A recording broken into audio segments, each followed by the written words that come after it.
கால்பந்து வீரர்கள் வேத வசனங்களை வாசிக்கும் அழகான வீடியோ. கால்பந்து வீரர்கள் தங்களின் போட்டியானது ஆரம்பிக்கும் முன்னர் கர்த்தரின் வேத வசனங்களை குழுவாக அமர்ந்து வாசிக்கும் வீடியோ ஒன்று சமூக வலைதளங்களில் வேகமாக பரவி வருகிறது. மேலை நாட்டு கால்பந்து அணியினர் கால்பந்தாட்ட போட்டியின் போது தங்களுடைய ஆட்டமானது தொடங்குவதற்கு முன்பாக பைபிளை திறந்து வைத்து குழுவாக அமர்ந்து வேத வசனங்களை வாசித்துள்ளனர்.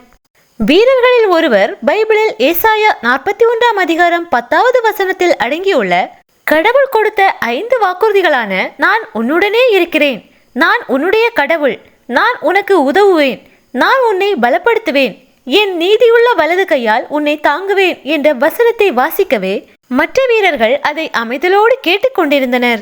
ஆண்டவராகிய இயேசு கிறிஸ்துவே உண்மையான தேவன் என்று அவரது வேத வார்த்தைகளை வாசித்து ஆடுகளத்தில் இறங்குகின்றனர் இந்த வீரர்கள். கர்த்தரை தொழுது கொண்டு களத்தில் இறங்கும் இந்த வீரர்களின் வெற்றிக்கு கர்த்தர் தாமே துணை நிற்பாராக.